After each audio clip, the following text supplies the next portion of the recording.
सोडणाऱ्या सरकारचा धिक्कार असो, ड्रग्स माफियांना मोकाट सोडणाऱ्या सरकारचा धिक्कार असो, ड्रग्सने तरुणाई उद्ध्वस्त करणाऱ्या सरकारचा धिक्कार असो, ड्रग्सने तरुणाई उद्ध्वस्त करणाऱ्या सरकारचा धिक्कार असो, ड्रग्स माफियांना पाठीशी घालणाऱ्या सरकारचा धिक्कार असो, अरे ललित पाटीलला सहकार्य करणाऱ्या सरकारचा धिक्कार असो, अरे ललित पाटीलला सहकार्य करणार कारवाई न करणाऱ्यांचा धिक्कार असो, अरे ड्रग्सच्या विळख्यात या महाराष्ट्राला लोटणाऱ्या सरकारचा धिक्कार असो, अरे तरुणांना नशेच्या खाईत लोटणाऱ्या सरकारचा धिक्कार असो, ललित पाटीलला पळून जाण्यास मदत करणाऱ्यांचा धिक्कार असो, अरे ललित पाटीलला पलायन करण्यास मदत करणाऱ्या पोलिसांचा धिक्कार असो.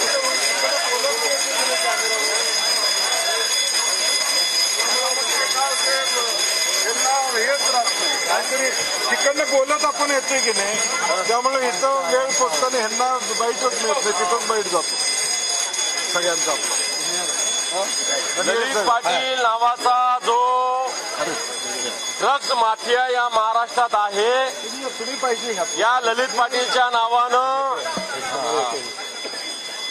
बाकीच्यांना बदनाम केलं जातं. परंतु या ललित पाटीलला ससूनमध्ये खोट्या पद्धतीनं ठेवणारे ठाकूर नावाचे डीन आहे, यांच्यावर अजूनही कारवाई केली जात नाही. यांना जे काही रजेवर पाठवलेलं आहे का या कारवाई या प्रकरणात पाठवलेलं नाही. ललित पाटीलचे नाशिकच्या कारखान्यावर अजून कारवाई नाही. नाशिकच्या कारखान्याला सपोर्ट करणाऱ्या लोकांवर अजून कारवाई नाही. ललित पाटीलला ज्या पद्धतीनं मदत करणाऱ्या फक्त कॉन्स्टेबलवर कारवाई आहे. कॉन्स्टेबल याच्या दोषी असतील हे 100% जरी असलं तरी कॉन्स्टेबलची एवढी हिंमत नसते की वरिष्ठ अधिकारी सहकार्य करल्याशिवाय ललित पाटीलला मदत झालेली नाही. आणि म्हणून या ललित पाटीलचं जे ड्रग्ज रॅकेट आहे, नुसतं ललित पाटील नव्हे, नाशिक नव्हे, संभाजीनगरला येऊन अहमदाबादच्या पोलिसांनी कारवाई केली, खोपोलीला येऊन नवी मुंबईच्या पोलिसांनी कारवाई केली. याचाच अर्थ ड्रग्जचे कारखाने उघड उघड चालू आहे. तर आपण मुंबईसारख्या शहरात, नागपूरसारख्या, पुण्यासारख्या शहरात बघितले तर चौकामध्ये ड्रग्ज आणि नशेबाज तरुण दिसतात. याला कारण हे सरकार आहे. हे सरकार या सगळ्या ड्रग्जच्या माध्यमातून तरुणांना ड्रग्जच्या विळख्यात लटकत का अशा प्रकारची स्थिती आहे. म्हणून आज आम्ही आंदोलन केलेलं आहे. महाराष्ट्र हा संपूर्ण आता उडता पंजाब होतोय. अनेक ठिकाणी ड्रग्जचे कारखाने सापडत आहेत आणि त्याला सरकारचा छुपा पाठिंबा आहे का, सरकारच्या मंत्र्यांचा सपोर्ट आहे. आणि म्हणून ललित पाटील सारख्यांना पळून देण्यासाठी सपोर्ट केला जातो. हातूर मातूर कारवाई केली जाते आणि या ड्रग्स माफियांना मोकाट सोडलं जात आहे. खरं तर नाशिकचा कारखाना कुणाच्यामुळे संचालित आहे, तेथील मंत्र्यामुळे आणि गुजरातच्या कनेक्शनमुळे. गुजरातवरून 2-2 हेलिकॉप्टरनी लोक येतात आणि त्या ठिकाणी या संपूर्ण अड्ड्याला संरक्षण देण्याचं काम केलं जातं. कुणाचा हात आहे? शेजारच्या राज्यातून हे रॅकेट महाराष्ट्रामध्ये महाराष्ट्र सरकार पुरस्कृत अशा पद्धतीने चाललेलं आहे. आणि ललित पाटीलला ज्यावेळेस संरक्षण मिळालं, हॉस्पिटलमधून पलायन केला, त्यानंतर ती कारवाई झाली. हा सोंग आणि सरकारचा ढोंग आहे. या सर्व प्रकरणावर पाठीशी घालण्याचा सरकारचा प्रयत्न आहे. हे सर्व या राज्याच्या तरुणाईला उद्ध्वस्त करणारं, तरुणाई उद्ध्वस्त करणारं आणि राज्य ड्रग्सच्या विळख्यात घालणारं आहे हे या ठिकाणी दिसून येत आहे. सरकारकडून ठोस कारवाई नाही आणि म्हणून ही कारवाई ठोस कारवाई व्हावी आणि हे सर्व अड्डे उद्ध्वस्त व्हावे. माफियांना, ड्रग्स माफियांना सक्त कारवाई करावी ही आमची या ठिकाणी मागणी आहे. नहीं देखिए, महाराष्ट्र की स्थिति आज पूरा महाराष्ट्र की युवा पीढ़ी बर्बाद हो रही है ड्रग्स से. वो हमारे नेबर स्टेट से ये ड्रग्स का संचालन किया जा रहा है.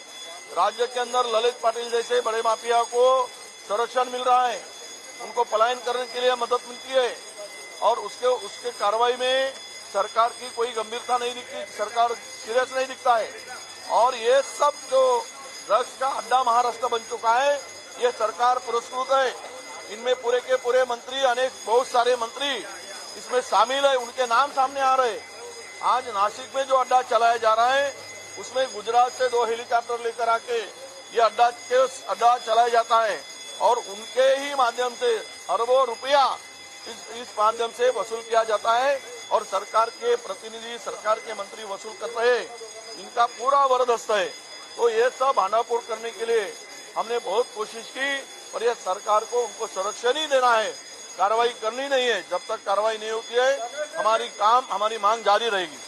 बिलकुल घेल में कायदा सुव्यवस्थेचा प्रश्न असेल त्यावेळी ठाण्याच्या तरुणीवर ज्या पद्धतीनं अन्याय झालेला आहे, अत्याचार झालेला आहे, एसआयटी जरी स्थापन झाली डीसीपीच्या अंडर तरी अजूनही या आरोपीवर 307 कलम टाकलेलं नाही, कारण त्या आरोपीनं बेदरकार वाहन चालवण्याचं जे कलम आहे ते चुकीचं आहे। बेदरकार वाहन चालवणं म्हणजे रस्त्याने स्पीडनी चालवणं, कोणाला तरी उडवणं असं, पण यांनी उडवून पुन्हा रिव्हर्समध्ये गाडी घेऊन त्या मुलीला फ्रॅक्चर केलेलं आहे। त्यामुळे याच्यात कलम पोलीस हे जाणीवपूर्वक आरोपीला पाठीशी घालण्याचा प्रयत्न करतायत। कोणतरी राज्याचे MSRDCचे सेक्रेटरी अनिल गायकवाड त्यांचा मुलगा तो आहे, त्याचे काही व्यावसायिक हितसंबंध ठाण्यामध्ये गुंतलेले आहे आणि असं असताना त्या मुलीच्या चारित्र्यावर सुद्धा बोललं जातं। मला वाटतं ही चुकीची गोष्ट आहे। जो गुन्हा घडला त्याच्यावर कारवाई व्हावी, त्याच्यावर गुन्हा दाखल व्हावा। आता आज जे कलम दाखल केले त्याच्यावर कोर्टात सहज जामीन होऊ शकतो।